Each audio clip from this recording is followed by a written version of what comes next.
para arrancar sobre la génesis de la mafia albanesa, que es la principal comercializadora y distribuidora de droga en Europa. ¿Desde cuándo opera la mafia albanesa en Ecuador, doctor?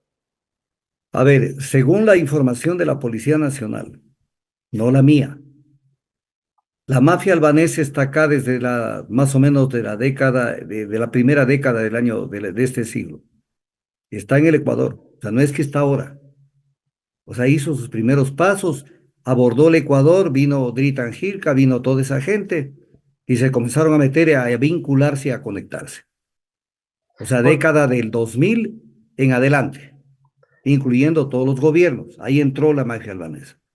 desde este Ahora, periodo, desde este periodo del 2014 que se tienen los reportes de la mafia albanesa en el Ecuador, doctor, ¿desde cuándo se puede decir que la Fiscalía General del Estado conocía sobre la mafia albanesa? ¿Y por qué le pregunto, doctor? Porque justamente la mafia albanesa que nos trae al cuñado de Guillermo Lasso, Danilo Carrera, que tiene los vínculos con toda esta estructura narcodelictiva, y que, dicho sea de paso, no está siendo juzgado, más allá de ser detenido provisionalmente en la casa. O sea, sí está siendo llevado el proceso, pero digamos que no está siendo tan profundizado, de lo cual podríamos hablar a continuación. Pero le pregunto esto, doctor, porque justamente en el caso Encuentro del cuñado de Guillermo Lasso, Danilo Carrera, le interpelaron a la fiscal general del Estado, Diana Salazar, la asambleísta Mónica Palacios de la Revolución Ciudadana, y le preguntó sobre si conocía a la mafia albanesa, y la fiscal dijo que no conocía a la mafia albanesa. De igual manera, de sus operaciones, prácticamente la fiscalía decía desconocer a la mafia albanesa. Doctor. a ver, mi amigo, primero le hago una precisión. Los integrantes de este tema vinculados a la mafia albanesa y gente albanesa incluso, hasta en los informes que existen, se puede verificar hasta el ingreso al Ecuador de los albaneses. O sea, esto no es del 2014 en adelante, esto viene de mucho tiempo atrás, mucho tiempo atrás. Ahora, Claro, me refería al informe ¿cuándo, policial. cuándo salta una más de las alertas? Una más, no la única alerta. ¿Cuándo salta? Es cuando en el 2021, investigando el tema de unas empresas, en especial de Osaka Fish, es que en Manta se ve que existe una presencia importantísima de la mafia albanesa en el narcotráfico. Eso da origen a la creación de una unidad de investigación de la Policía Nacional, un cuerpo, un grupo de policías, de oficiales de la policía, encargados de investigar este caso, comandados por el teniente coronel Erazo e integrados por algunos miembros, entre ellos por el teniente Rodney Rengel, Rodney Rengel. de quien me voy a referir en algún momento. Teniente Rodney Rengel, miembro de la unidad de investigación de la Policía Nacional. Entonces, el rato que esta unidad ya constituida comienza a investigar, se van dando cuenta de la presencia de la mafia albanesa en el Ecuador y de que tenían un sinnúmero de empresas creadas para lavar, para disimular su presencia en el Ecuador. Y son enormes su actividad. Y se señalan a una cantidad de personas que tienen algún grado de relación en la investigación. Y entonces comienza a caminar esto, pero a propósito, como cuando yo siempre hablo para el pueblo, mi querido Frank, como cuando usted va a buscar algo en un cuarto, dice, voy a buscar si aquí hay arroz, pero se encuentra que también ha habido papas y que también ha habido café. Entonces, entran buscando el tema de la droga y encuentran el tema de la mafia albanesa. Pero a propósito de buscar esto, encuentran que había una estructura a nivel del gobierno en donde estaba metido toda esta gente, pero ya en otra actividad paralela, que era el gestionamiento de cargos públicos a nivel altísimo, ministros de Estado, gerentes de empresas públicas, y cuando comienzan a pincharles los teléfonos la policía, se van dando cuenta de cómo asaltaban el poder en la época de Lazo, obviamente para tener beneficios, porque cuando buscan nombrar, por ejemplo, a la gente de Flopec, que está dentro del informe del caso León de Troya, era por llegar a tener acceso y control a los contratos de Flopec, que fueron un absoluto perjuicio al Estado. Entonces, la policía se va dando cuenta que el tema no ha sido tan pequeño, que ha sido mucho más grande que el tema de la mafia albanesa. Siento que esto ya era grave. Y comienzan a caminar con el tema. En ese momento, 7 de julio del 2021, la comandante Tania Varela, comandante de la policía, se reúne con el presidente Lazo en Carondelet, 7 de julio del 2021, y le manifiestan los pormenores de la investigación que estaban llevando a cabo. Y el presidente Lazo calla totalmente. O sea, queda el tema entre la comandante, el coronel Erazo y el presidente. Y no se toma ninguna acción. En términos de la justicia, ¿a qué me refiero? Le están participando de la existencia de delitos que están siendo cometidos en el tiempo y no se denuncia esto a la fiscalía. Se quedan callados. Eso es un delito a su vez, porque de acuerdo al artículo 23 del Código Orgánico Integral Penal, omitir, no denunciar, es un delito. Por eso es que dice el artículo 23 del Código Orgánico Integral Penal que la conducta punible puede derivarse de acciones o de omisiones, Omisiones. no solamente de acciones. Cuando yo conozco, dice el código textual, se conoce del cometimiento de una infracción y no se hace nada para evitarla, equivale a ocasionarla. Eso dice el código. Y aparte de eso, en el tema de delitos contra la administración pública, no cumplieron con la disposición mandatoria del artículo 422 del Código Orgánico Integral Penal, en el sentido de que estaban obligados a denunciar los delitos contra la administración pública que se estaban cometiendo. Y Lazo y su combo callaron, pero Lazo en especial, porque Lazo conocía, Guillermo Lazo Mendoza conoció en detalle esto. El tema Pasa de esto un también, poco de tiempo, ¿sí? el tema también, doctor, sorprende el tema de Bernardo Manzano, quien fue uno de los altos directivos del grupo Novoa y quien fue el que aumentó los cupos de exportación de banano, también conocidos como el sistema Unibanano, y del cual en Europa hemos visto que se está llegando la droga a través de las cajas de banano, una de ellas la caja bonita. Y le pregunto esto, doctor, porque parece que ¿es una coincidencia o es una consecuencia que se ha venido gestando desde el gobierno de Guillermo Lazo para la exportación de droga a través de cajas de banano? Y bueno, ahora tenemos de presidente a un bananero que es empresario, es hijo de un empresario del tema del banano. Verá, Franco, hay una pequeña imprecisión en lo que usted dice. Cuando usted dice, nombraron a Manzano para incrementar la exportación de banano. No, No, él sino estuvo para de... fijar los cupos de exportación de banano. Esta empresa exporta y esta no. O sea, ahí venía lo selectivo y donde hubo incluso competencia desleal. Porque usted puede tener el banano, pero si no le dan los cupos, entonces usted se queda con el banano para consumo nacional o para cualquier cosa. Entonces, selectivos a la hora de escoger quién exporta y quién no exporta. Pero se aumentó los cupos de exportación también. Claro, Pero una parte selectiva. eso no es el meollo. El meollo, a ver, le voy a poner este ejemplo. Digamos, hipotéticamente, hay 5 empresas que quieren exportar, o 10, o 15, o 20. Manzano lo que decía es, esta exporta, esta sí y esta no.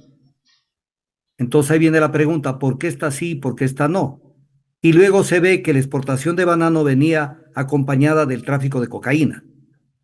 Y viene otra pregunta previa para que usted vaya hilvanando la idea.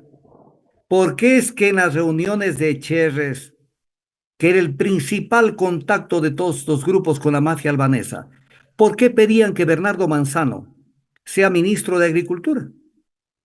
O sea, porque usted dice, ¿por qué no pidieron el cargo de ministro de Salud? ¿Por qué no pidieron el cargo de ministro de Inclusión Económica y Social? ¿Por qué querían el de Agricultura? Porque querían el cupo de exportación. Querían la identificación de empresas de su grupo para que puedan exportar. Pero ¿por qué estaba interesado Cherres? Si Cherres fundamentalmente trabajaba para la mafia albanesa. Y la mafia albanesa era era tráfico de cocaína. Entonces ahí se va viendo el tema, cómo viene, pero viene un tema que es importante que usted lo vea. Verá, usted puede sospechar del cometimiento de un delito, ¿sí?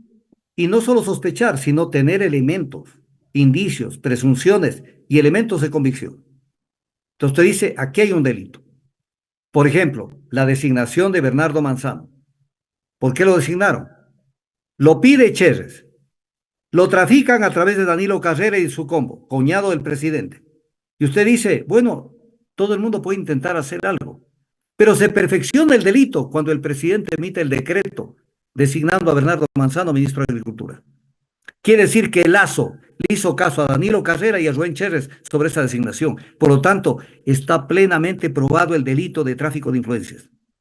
Aparte de lo otro que hay que investigar, ¿por qué era Bernardo Manzano y por qué no fue Perico de los Palotes el ministro? Entonces Y ahí en usted el, ve, y esto, sí, y en el caso de quien investigó precisamente toda esta estructura narcodelictiva y también de tráfico de influencias, bueno, hay que hacer la precisión. El informe León de Troya sale de un informe de investigación policial que tenía en un inicio el tema de la mafia albanesa, el tema del narcotráfico en el país. Ahí está el teniente Rodney Rengel. Doctor, después de que se develó toda esta estructura de la mafia albanesa a través de esa investigación policial conocida como León de Troya, ¿cómo comprender que a Rodney Rengel lo hayan, en primer lugar, destituido de su cargo y después el tema de que Mónica Palencia, actual ministra del Interior, le haya negado la restitución de su cargo y prácticamente haya validado lo actuado por el régimen de Guillermo Lasso? a ver, el tema vamos un poquito antes, perdóneme que le vaya guiando en el tema. Se crea la unidad de investigación de la policía. Se reúnen con Lazo y le presentan la información de qué era lo que estaba pasando en el caso León de Troya, que para la Fiscalía General del Estado, cuando se hizo cargo de este tema, le denominó caso Encuentro, para que no nos confundamos, la ciudadanía que no se confunda. O sea, el caso León de Troya es el mismo caso Encuentro. Pero siguiendo con esta línea, ¿cómo usted puede entender que la unidad de investigación, de la unidad de investigación, fue desarmada desde dentro de la policía, mediante memorándum del 13 de diciembre de 2021 suscrito por el general Gilberto Giovanni Ponce Parra? O sea, viene la pregunta, ¿por qué desarmaron la unidad de investigación? ¿Por qué la desarmaron? Porque no querían que se investigue. O sea, toda una policía que tiene como objeto este tipo de investigaciones no quería que se investiguen este tema. Y entonces, esto es grave. Ahora, de esto derivamos en el otro tema, que no solamente pasa esto, sino que el general Ponce, mire usted, ciudadanos ecuatorianos y Franco, el general Giovanni Ponce Parra, el cargo que él desempeñaba en la policía era director nacional de investigación antidrogas. Y aparte de que desarma la unidad de investigación, ordena el cierre de la investigación. O sea, ¿de qué lado estaban? ¿Qué querían? ¿Querían que esto se investigue o querían que no se investigue? Entonces, esto es grave. ¿Y por Esto es presiones de absolutamente quién? grave. Tal vez de Tania Entonces, Varela. ¿cómo? ¿Y por presiones de quién? De Tania Varela, tal vez. Allá vamos a ir. Allá vamos a ir. Entonces, sucede que de pronto, inentendiblemente, sucede que el fiscal que llevaba a caso este caso, el fiscal Valda Zambrano Rubén Darío, comparece el 25 de enero del 2022. Mire usted, diciembre del 2021 desarma la unidad de investigación. Y ya en enero comparece el fiscal y pide el archivo de la investigación al juez de la unidad que se había aperturado de investigación penal. Pide el archivo de la investigación. y lo pide diciendo que no han habido elementos de convicción suficientes para formular cargos. O sea, esto es criminal. O sea, un caso que la PU sale por todo lado. No habían elementos para formular cargos y señor juez, tenga la bondad de archivar el tema. Esto es gravísimo. Pero, ¿qué es lo que pasa? Que pase el tiempo y el 11 de noviembre del 2023, el teniente Rodney Rengel, en una entrevista en Ecuador Inmediato, en una entrevista que le hacen, dice que ellos comparecieron donde el fiscal Valda de Manta para preguntarle qué es lo que estaba pasando y que el fiscal Valda les dijo que él había pedido el cierre de la investigación porque era una disposición de la fiscal general del Estado. Esto es lo más interesante y lo más grave de todo lo que estoy interviniendo este rato. Justamente. Entonces, esto es gravísimo. Esto es gravísimo porque esto es decir, o sea, no queremos que estos investiguen. No queremos que esto se investigue. Ahora, esto es grave porque se hace ver a la luz del día, que no querían que esto se profundice, porque estaban tapando todo el tema. Pero, ¿qué es lo que sucede? Que hay un informe que es clave en este tema, el informe del Frente Parlamentario Anticorrupción suscrito por Fernando Villavicencio. Porque aquí sucede algo curioso. O sea, defienden a morir la vida de Villavicencio y por qué lo mataron. Pero, pero Villavicencio nunca se acuerdan de qué es lo que de qué es lo que Villavicencio denunció. ¿Qué es lo que dice Villavicencio? Que concurrió a la presidencia de la República. Esto dice en el informe de él, informe firmado por él. Dice que con fecha 31 de enero del 2023 sostuvo una reunión en el Palacio Carondelet con el presidente Guillermo Lasso Mendoza y que él manifestó su preocupación y alerta respecto a los vínculos y actividades que vendrían sosteniendo sus familiares por afinidad y amigos cercanos respecto de varias instituciones del sector eléctrico y designación de altos funcionarios, tráfico de influencias, el tema de Danilo Carrera, el tema de Rubén Chérez Faccioni, que le manifestaba todo esto y que el presidente, lo dice en su informe, Villavicencio, que el presidente le confirmó que sí hubo la reunión de julio del 2021. Y entonces luego dice Villavicencio, miren esto, que esto de la fiscal, que todos ellos dicen que son amigos de Villavicencio. La fiscal le valió un comino lo que dijo Villavicencio.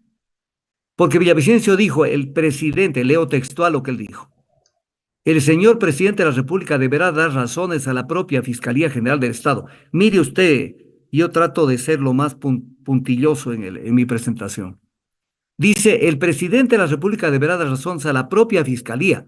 O sea, usted, ¿cuándo le da razones a la Fiscalía? Cuando se ha abierto una investigación penal en la que es citado el presidente Lasso.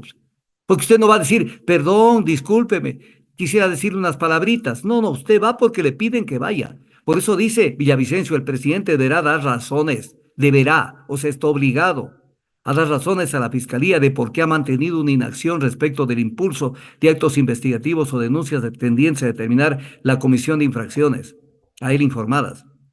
Y luego dice Villavicencio, la visita del asambleísta Villavicencio fue un acto determinante para reafirmar que el presidente de la República tenía conocimiento con debida antelación de los supuestos hechos e irregularidades que estarían comprometiendo al gobierno. Y ahí cita a Rubén Chérez, a Danilo Carrera. Y entonces, ¿qué hizo la Fiscalía? Nada, nada, no lo llamó hasta el día de hoy, 28 de agosto del 2024, jamás lo llamó a Guillermo Lasso Mendoza, que es el principal sospechoso y la principal persona que debe darle cuenta y razón al Ecuador de cómo manejó el caso León de Troya con su silencio, pero un silencio que es imputable, que es punible, porque usted no puede callar ante lo que él supo. Entonces, esto es sumamente grave, sumamente grave. Entonces, esto es lo que sucede y hay una cantidad de cosas enormes. Solamente hablar de este tema a usted le puede llevar fácilmente unas 3 horas solamente hablar del caso León de Troya. Claro, es un Entonces, caso con base en esto viene la pregunta. O sea, el tema es mucho más gordo, pero con base en esto, ¿cómo puede ser que la señora legisladora o señorita, no lo sé, Gisela Garzón, de la Revolución Ciudadana, diga que presente el juicio político contra Diana Salazar por retrasos en el procedimiento de los casos León de Troya o Encuentro. Este no es un caso de retrasos, es un caso de encubrimiento, es un caso de delitos de comisión por omisión, es un caso de enormes responsabilidades de montonera de gente y que además tenía que verificárselo a la luz de todo lo que pasaba. Entonces no era un tema solamente de retrasos en el proceso. Entonces cuando uno ve eso dice, ¿qué será que pasa en este juicio político si se llega a dar? ¿Qué será lo que va a pasar? Sencillamente que no va a haber la contundencia de lo que se debe hacer. Pero además, no solamente es el tráfico de influencia para cargos públicos, que lo hacían a través de Hernán Luque Lecaro y a través de los estamentos, las personas que manejaban los estamentos del Estado. Mire usted esto que consta en el informe de Villavicencio. Consta textual. Por disposición, dice Villavicencio, de la excomandante, o sea, Tania Varela, hacia los generales Giovanni Ponce Parra y Mauro José Vargas Villasís, estos debían informar a la Embajada de los Estados Unidos de América acerca de la existencia de varios generales de policía vinculados a estructuras criminales de tráfico de sustancias estupefacientes. Entonces, esto es grave. Primero, porque aquí partamos de dos supuestos, mi amigo. El primero, el primero,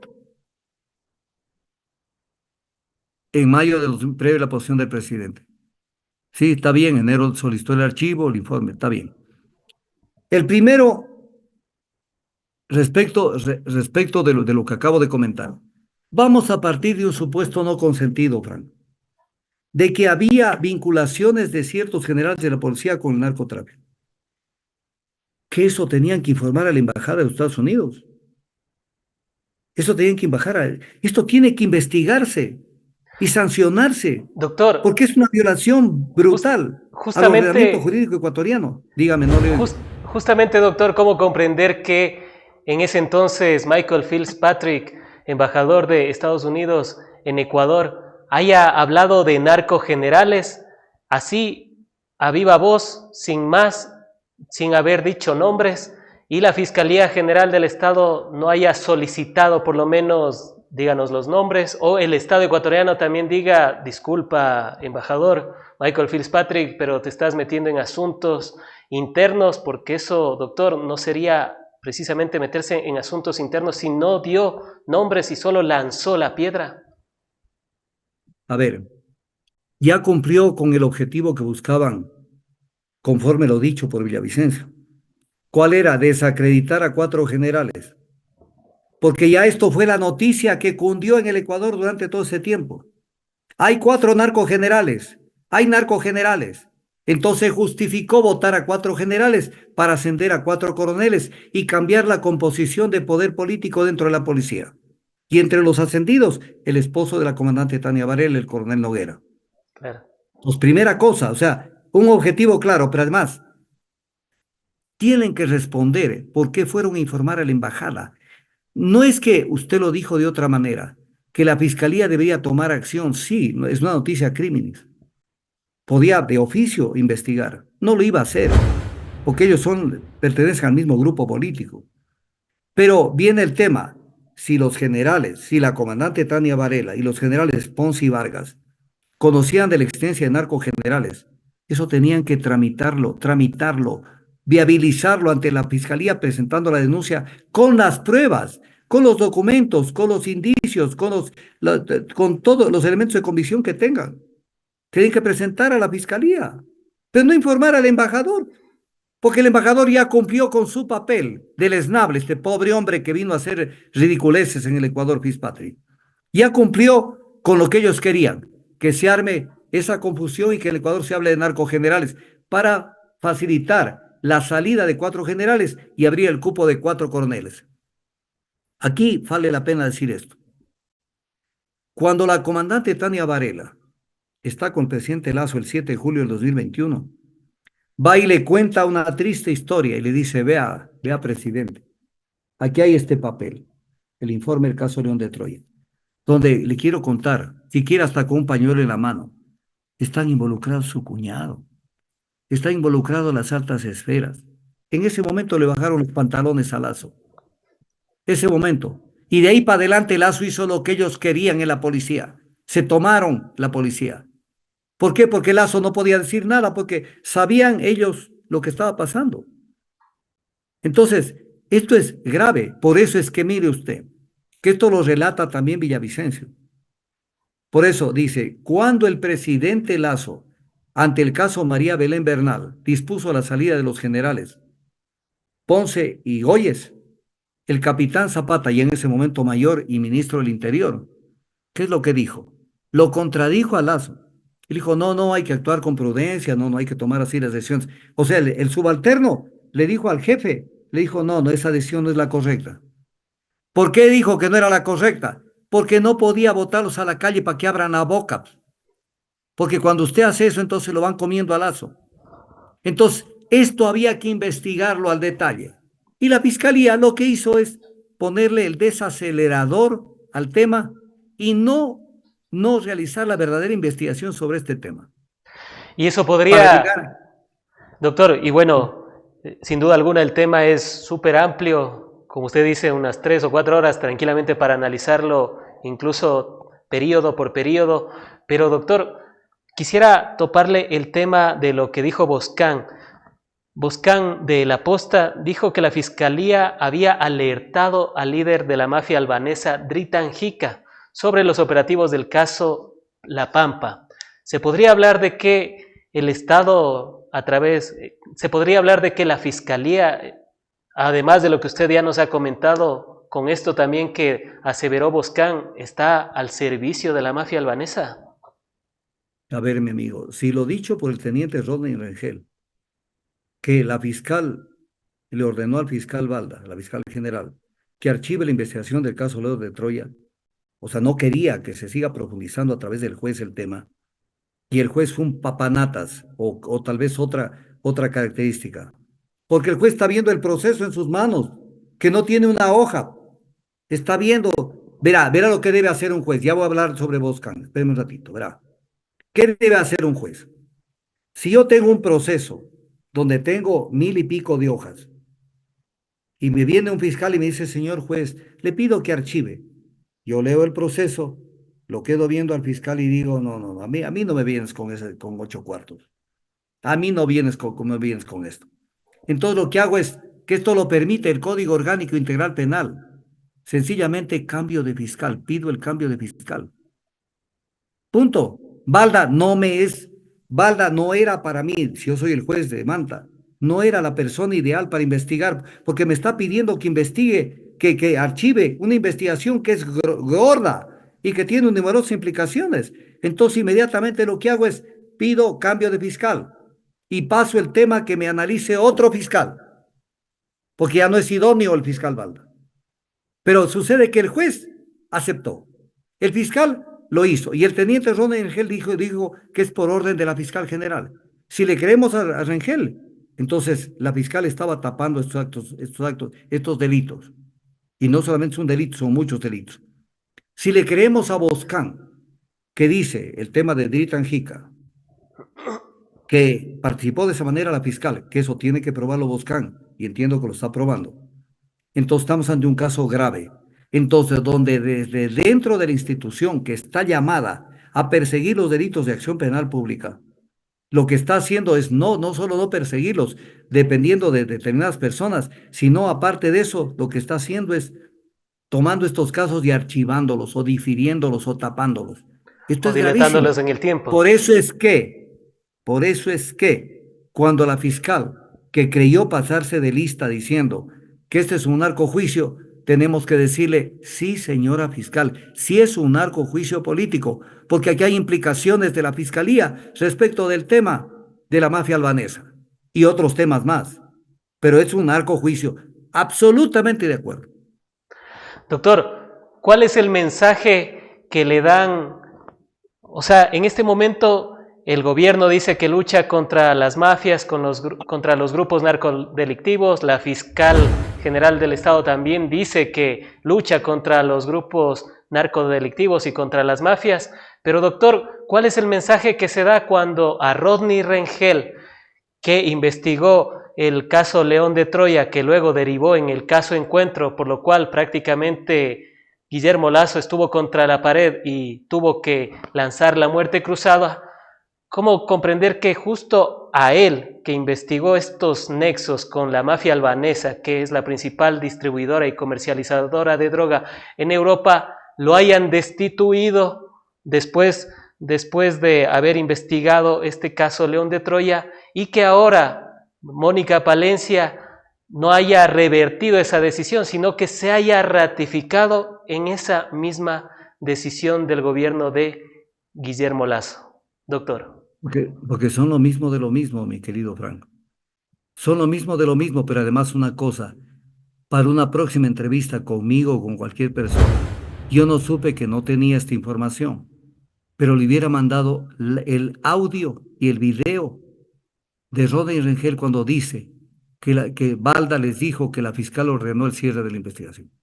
Eso, por ejemplo, usted está publicando unas declaraciones de Rengel, ¿no es cierto? De Rodney Rengel, pero es mucho más importante ese video, yo lo tengo, pero no se lo puedo este rato enviar, no tengo esa experticia para coger este rato y mandárselo. Debo tenerlo en los archivos, pero ese es clave ese video. Es clave ese video, porque ese video dice clarísimo lo que dice Rengel. Entonces, lo que le pasó a Rengel, obvio, no le iban a tratar con guantes de seda después de haber dicho semejante cuestión. Entonces, ¿cómo es que un caso en donde está involucrada la Fiscalía y la Fiscal General siga siendo la Fiscal General la encargada de resolver ese caso?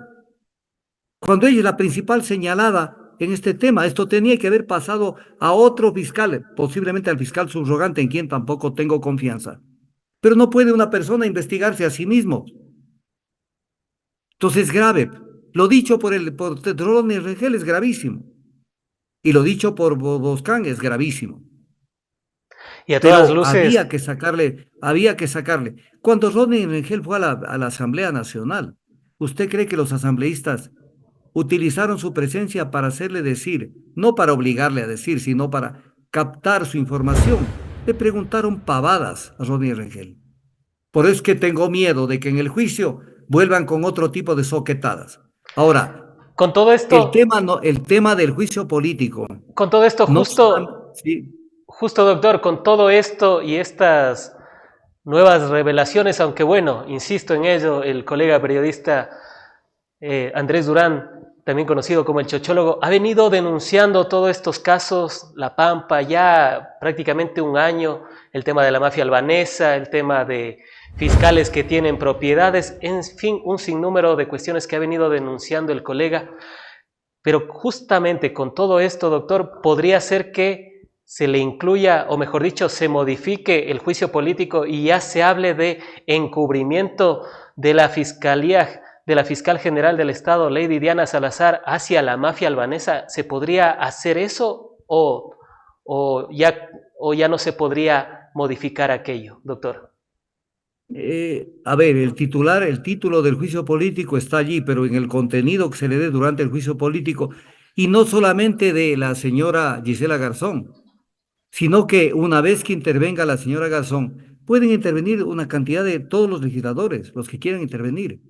Pero ahí viene mi pedido, que se preparen, que no, o sea, tienen la oportunidad, van a tener la liebre allí delante de ellos, y no solo, o sea, que no dejen pasar la oportunidad, pero tienen que prepararse.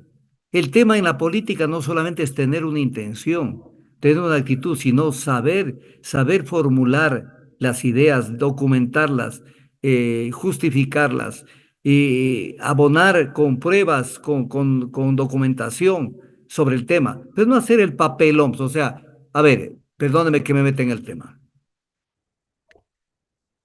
Ronnie Aliaga, para mí una persona repugnante. ¿Por qué razón? Porque fue asambleísta de la Revolución Ciudadana. Y entonces tú sé que tenía conversiones íntimas, era de tú de ti con la fiscal que lo persiguió a Correa y lo persiguió a la Glass y a otras personas más. Entonces, para mí, Ronnie Aliaga no vale nada, no vale nada. Además, una persona que hablaba y anunciaba, es que tengo numerosas pruebas, chates, periciados por los mejores peritos de Estados Unidos, pero muéstrelos. O sea, no solamente muestre la puntita del iceberg. ¿Por qué razón? porque lo que estaba es negociando, no me toquen, porque si no yo abro esto. Y de pronto ya negoció, por eso es que Ronnie Aliaga no ha vuelto a aparecer. Y aparece en el tema del juicio político. Aparece que la interpelante pide, o sea, facilita la comparecencia de Ronnie Aliaga como que era la persona que iba a votar abajo el tema. O sea, Ronnie Aliaga era un descalificado. Tenían que ir por estos otros lados, con la información que tenían. Y decirle a Ronnie Aliaga, ¿quiere usted decir su verdad? Dígala, pero no en cuentagotas. Entonces, por eso yo insisto, un juicio político que no dura mucho, tiene que ser exprimido y utilizado con la debida inteligencia para que eso pueda surtir un efecto. Pero además hay otro tema. Usted tiene que ir calentando, a ver, vea esa palabra, calentando a la opinión pública con información. ¿Para qué? Para que cuando llegue la hora de votar les dé vergüenza a los otros partidos políticos de votar por la inocencia de Diana Salazar. Que además el tema no culmina con la destitución de Diana Salazar. Es importante verlo. Vamos a partir de un supuesto no consentido, Frank, que quiero que usted acepte mi razonamiento. Adelante. Digamos que la Asamblea Nacional, cosa difícil, se pronuncia por la destitución, por la censura de Diana Salazar. Entonces, ¿eso resuelve el tema? Sí, crea un precedente de cómo se hizo, pero eso no resuelve, porque tiene que investigarse el caso León de Troya y Guillermo Lazo Mendoza tiene que ser llevado al sillón de los acusados en materia penal, no en juicio político, en temas penales, porque él es el principal alcahuete de lo que pasó en el Ecuador. Entonces, esto es el tema. No salva solamente el juicio político, pero para eso hay que saber presentarlo al público, el producto de la investigación. Hay numerosa información que tiene que ser utilizada, pero tiene que ser correctamente utilizada para que el pueblo entienda lo que pasó en el caso León de Troya. Y permítame, porque el tiempo nos va comiendo, que también le diga, porque en el juicio político también se plantea contra Diana Salazar el caso INA Papers. Entonces, en el caso INA Papers, que es un caso que es otro gordo, en donde hubo y existe todos los elementos en contra de Lenin Moreno y de su combo por el tema INA Papers. Y sin embargo, la fiscal hace poquísimo tiempo pidió el levantamiento de la prisión preventiva contra el principal implicado en el caso INA Papers, él y su gente. Entonces vale la pena que recordemos qué es este caso. Sinohydro Corporation, una empresa china, por eso es que yo digo, y una empresa estatal. Cuando la gente dice hemos contratado con una empresa estatal de otro país y con eso no hay corrupción, no es cierto, porque una empresa estatal viene y canaliza los dineros sucios de la corrupción a través de terceras empresas. Entonces, arma contratos inexistentes en la ejecución y con eso justifica dinero que sale a las arcas de los que están complotados con algún tema de corrupción. ¿Qué es lo que hizo Sinohydro? Trabajó con la empresa Recorsa de Conto Patiño, que estaba acá en el Ecuador y también radicada en Panamá. Pero según la superintendencia de compañías, Recorsa se dedica, escúcheme, Frank, se dedica a la industria naval, aeronáutica, aeroespacial, química, veterinaria, agrícola, florícola, pecuaria, forestal. Todo No en tiene uno. nada que ver con construcción de centrales hidroeléctricas. Ujú. ¿Y cómo es así entonces que Sinohydro Corporation de China contrata a Recorsa para pagarle, que le pagó una comisión del 4% del costo total de la hidroeléctrica, que en ese momento era de 2.000 millones y que terminó siendo de 2.700 millones? Y les pagó 80 millones. ¿Por qué? Por nada, por nada. Entonces, Estamos bien, gobierno. sucede que cuando Recorsa habla de qué hizo con esa plata, dice que el pago fue para una consultoría. Pero el documento de la tal consultoría que hizo Recorsa, porque Recorsa lo único que hizo es facilitar sus cuentas para trasladar dinero a Lenín Moreno y su combo. Dijo, entregó un solo informe de consultoría, pero este informe, según las denuncias, habría sido bajado de internet y correspondería a una tesis de grado de X persona, que por eso cobraron 80 millones. Pero esta plata, ¿dónde fue? Esta plata fue, y hubo una cantidad de gente que está involucrada. Incluso los involucrados en esto, entre otros, Cai Rungo, que fue embajador de China, Song Dongshen, Yang Hyujun, y una cantidad, fueron sobreseídos por la jueza Daniela Camacho. Entonces, cuando uno ve todo esto, ¿dónde está la plata de Recorsa? ¿Dónde está la plata de Lenin Moreno? Sabemos dónde la gastaron, porque incluso se sabe con lujo de detalles que eso fue para comprar departamentos en España y etc. cosas, y obviamente una cantidad de cosas más. Pero ojalá se preparen, mi querido Frank, porque estos casos el pueblo tiene que volverlos a ver. Y la primera pregunta a la fiscal, ¿por qué pidió levantamiento de la orden de prisión preventiva contra Lenín Moreno? ¿Y por qué no Claro, agilitaron el que se pida que lo traigan al Ecuador de las orejas? Porque el hecho de que tenga una silla de ruedas no quiere decir que él no deba venir a responder acá. claro. ¿Por qué hicieron eso? ¿A cuenta de qué? Porque Lenín Moreno ya debía haber estado en la cárcel por lo que hizo en este y en otros casos. Entonces, son temas que hay que profundizarlos y hay que presentarlos a la opinión pública para que la gente tome conocimiento de lo grave que sucedió en estos casos, casos evidentes de corrupción, donde la fiscalía tiene como un carro, dependiendo del cliente. Entonces pone quinta marcha y va a 240 kilómetros por hora. Pero en otros, no solo que no camina, sino que pone reversa. Entonces, con eso nunca tenemos una fiscalía selectiva. Esto me gusta profundizar. Esto, lo que se llama, potencializo los aspectos cognitivos de una investigación. O sea, la vuelvo más grave de lo que es, porque estoy tras un efecto político. Y en otros, tapo y dejo que se consumen el tiempo los casos. Y Sin los duda vuelvo a sacar alguna. cuando me interesa. Entonces, ¿por qué actúan de esa manera los partidos políticos en el tema de Diana Salazar? Porque, por ejemplo, a los social cristianos los tiene cogidos los testículos, abierta la investigación de todo lo que hizo JJ Franco. Entonces sabe que si la fiscal acelera el tema JJ Franco, Jaime Nebot y su combo caen al suelo. Tenemos el video Entonces, antes de de conocer el Amanda. caso, ya salen a decir, nosotros vamos a defender la inocencia de Diana Salazar. Pero para que la gente tenga vergüenza, tienen que transparentar los temas. Y yo, fíjese usted que lo hago a propósito, porque me presumo que no soy pendejo. Me apoyo en el tema caso León de Troya, no solo con la información que de hecho la tengo, sino también con el informe de Villavicencio.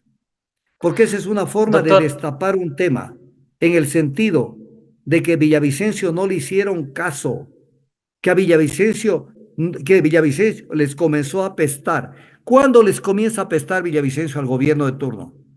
En enero del 2023, cuando él concurre a Carondelet y lo destapa Lazo y le dice, bueno, ¿qué pasó con el caso León de Troya? Y se entera de lo que pasó y lo denuncia en el informe del Frente Parlamentario Anticorrupción. ¿Qué provoca esto? El riesgo de Villavicencio, que subió al 93% de riesgo, del 100%. Él era una persona con el 93% de riesgo. Y no le dieron la seguridad adecuada para una persona que tenía un 93% de coeficiente de riesgo. Entonces, mire cómo se atan las cosas. Y cuando murió Villavicencio, lo primero que dijeron, lo mató el correísmo. Oye, ¿y lo que denunció contra Lazo? Porque de todas maneras, mire usted, que la salida de Lazo con la muerte cruzada se debió al caso León de Troya. Porque en el caso León de Troya se habla del tema de Flopec. Y obviamente, como aquí viene otro tema, vea que se me está olvidando.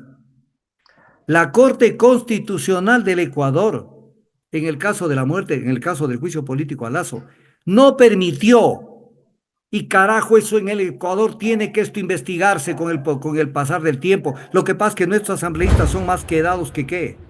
La Corte Constitucional no permitió que en el juicio político se debate el caso León de Troya y solamente permitieron que se trate el tema puntual del tema de Flopec, sí. donde ya, de hecho, Lazo estaba comprometido hasta el cogote. Entonces, en este país hay toda una serie de estructuras que están llamadas a funcionar para tapar las cosas, para que no se hagan evidentes. Y Claro, este es un caso que tiene que ser evidente.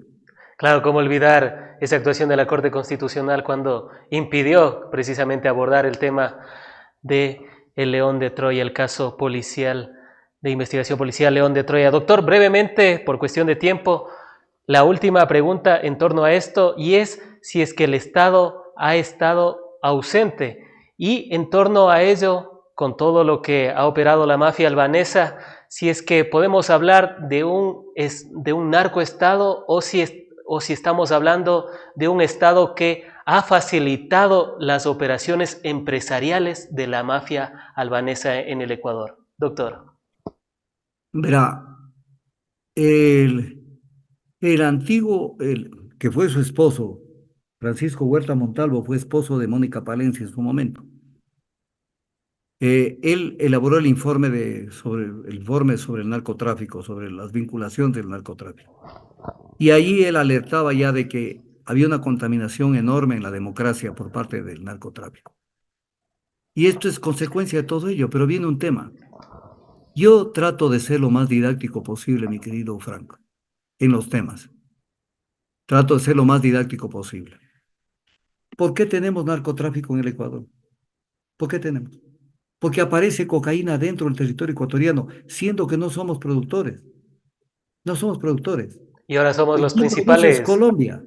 y ahora somos los Colombia. Y principales nosotros lo que distribuidores de hacemos es droga. sacarle la droga a Colombia, dejar una parte pequeña para el consumo interno y el resto sale en exportación, sea a Europa, mafia albanesa, sea a los carteles mexicanos hacia Estados Unidos y otros puertos. Entonces viene el tema, ¿pero por qué tenemos 1 kilo de droga de cocaína en el Ecuador? Porque las Fuerzas Armadas no cumplen con su tarea. O sea, las fronteras del Ecuador son permeables, son porosas. Entonces ese es un tema sumamente grave. Ese es un tema para una hora de análisis. Claro. ¿Por qué no lo hacen? ¿Y desde cuándo viene esta inacción de las Fuerzas Armadas? Porque ellos miran para otro lado, pero no miran el problema.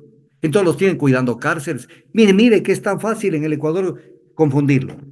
Entonces los tienen a los militares en las cárceles, cuidando las cárceles, que haciendo un operativo de aquí y de acá. Si yo fuera presidente de la República, la primera orden que les doy, no me ponen un pie fuera de la frontera. Y ustedes me responden por cualquier kilo de cocaína que haya entrado. Es su labor y es su función.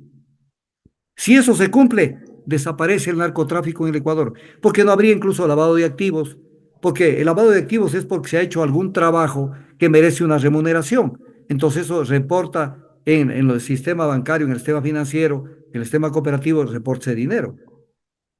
Pero si no hay cocaína de por medio, no estaríamos hablando de nada. No estaríamos hablando de nada. Entonces, es un tema sumamente grave. Y cuando Villavicencio pide, verá, aquí viene un tema de fondo. Verá, aquí viene un tema de fondo. Villavicencio pide que sean investigados las cuentas, las compañías, los movimientos financieros de una cantidad enorme de personas. Son por lo menos 60, 70 personas. Entonces viene la pregunta, ¿qué hizo la fiscalía con esto? Primero, me estoy olvidando decir algo, Frank. El principal implicado en esto tiene nombre y apellido, Rubén David Cherres Fagioni. Y lo asesinaron. ¿Por qué lo asesinaron? Como dice un chiste mexicano, porque sabía demasiado. Por eso lo asesinaron. Y su celular, hasta el día de hoy, 28 de agosto de 2024, no ha sido abierto. Porque del celular de Rubén Cherres deben salir sapos y centellas. Entonces ahí la fiscalía no abre ningún celular que pueda traerle problemas a ella o a su combo. Pero Rubén Cherres, ese celular con el que hablaba con Danilo Carrera, hablaba con una cantidad de gente, ese celular tenía que ser explotado y no ha sido explotado. Y nunca se aclaró la muerte de Rubén Cherres. Pero señala entre las personas que deben ser investigadas las cuentas a una cantidad de gente. A Peter Klaus Gretzer. Nadie habla de Peter Gretzer. Las cuentas y los movimientos de Tania Varela Coronel, la madrina, como le llaman en el caso León de Troya, de José Enrique Nebot Sadi, del Pocho Harb. Lo señala Villavicencio, que también se vea las cuentas y los movimientos de Pocho Harb, de Marcelo Hernán Sevilla Arias, que fue el exgerente de Comercio Internacional de Petroecuador, y según Villavicencio, operador entre Cherres y Carrera. Mire ese papel que jugó Marcelo Hernán Sevilla Arias. ¿Alguien se ha vuelto a acordar de Marcelo Hernán Sevilla Arias? Nadie. ¿Pero por qué se van a acordar si la fiscalía tapó todo? De Vicente Tayano, es señalado entre las personas que hay que investigar sus cuentas y sus movimientos. De Rubén Balda Zambrano, el fiscal que tapó todo. De Hernán Luque Lecaro, que salió del Ecuador el 9 de enero, que está documentado, y recién la fiscalía le tiró la orden de prisión preventiva el 20 de enero del 2023. De Ítalo Cedeño, que está calladito por allí, pero que era una de las personas que está señalada en el informe, en este informe. Él es gerente de Petroecuador. De Roberto Bueno, y de la misma, mire usted que el Bernardo Villavicencio en su informe incluso la señala como las personas señaladas en el informe, en una lista especial que la tiene al inicio del informe, a Diana Salazar Méndez. Y luego pide que respecto de todas de estas personas se abra una investigación económica. Entonces viene el tema. Estorbaba a Villavicencio, pero no es que le estorbaba a Correa. Y yo no lo defiendo a Correa, pues creo que están haciendo barbaridades y torpezas en términos de de las candidaturas. Pero viene un tema. O sea, lo voy a poner esto para que usted me lo entienda, Franco. Ya todas las baterías en contra del grupo que manejó el país en la época de Correa, ya no hay más que decir. No hay más que decir. O sea, ya está consumido toda la artillería, las balas ya han sido consumidas. Entonces, ¿cómo puede ser, por ejemplo, matándolo a Villavicencio por parte del correísmo? ¿Qué ganaban? Nada. Si ya les disparó, ya sacó el tema arroz verde, le sacó lo de aquí, lo demás acá. Esto sirvió para los juicios penales, las sentencias que tienen. ¿Qué más?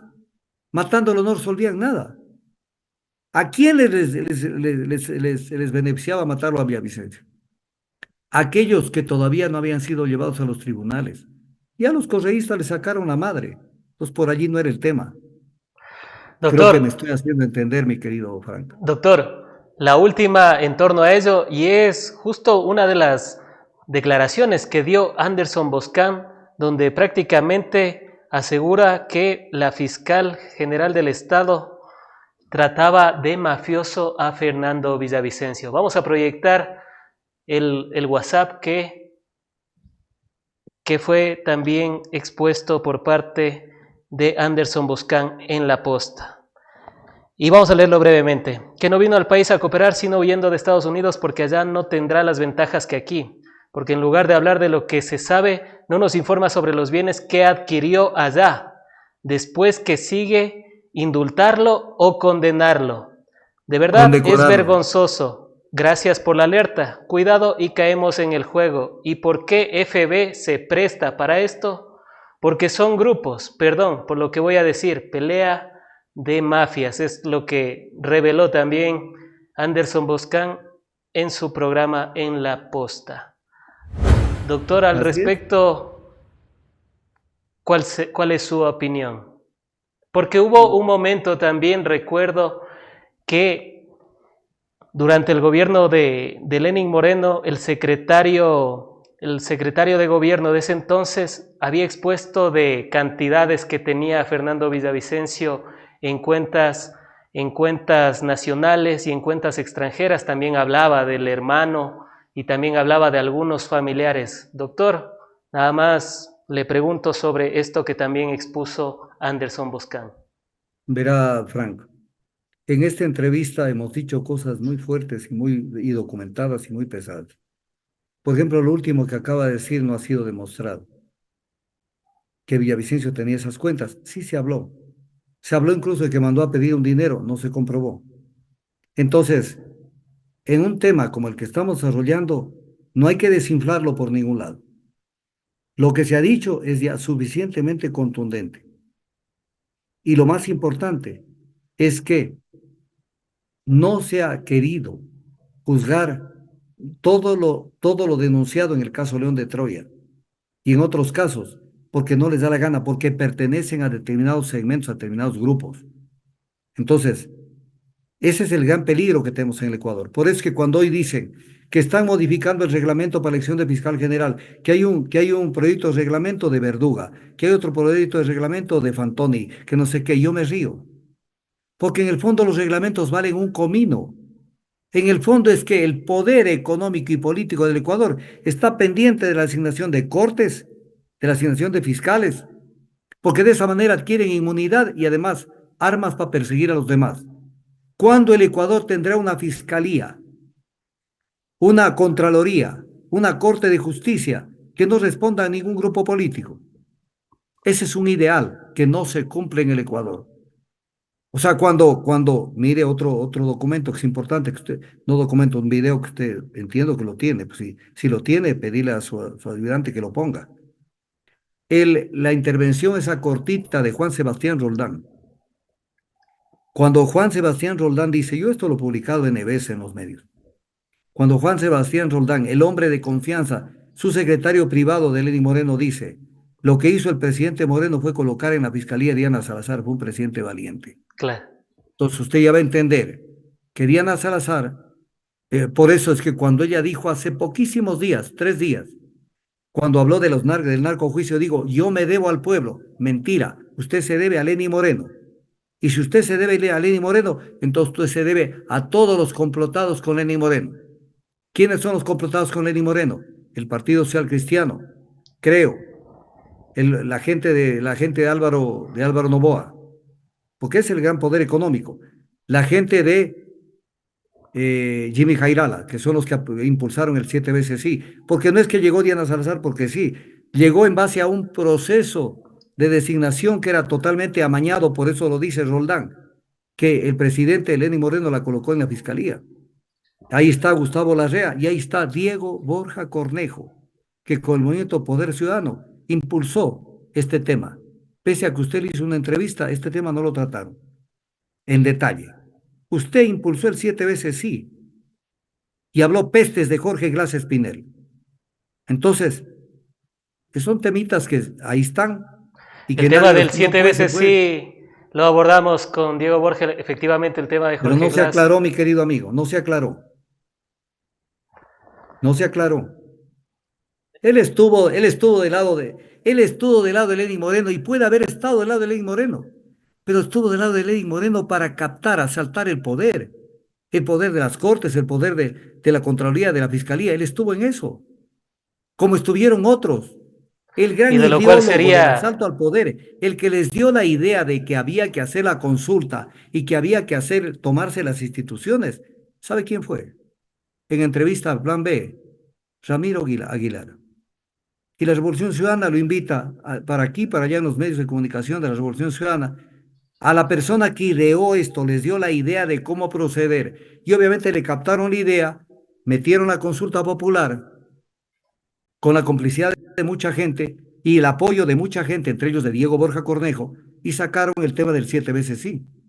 de Y lo cual asaltaron el poder. de lo cual también sería un importante análisis para profundizar en futuras oportunidades. Doctor, vamos al siguiente tema.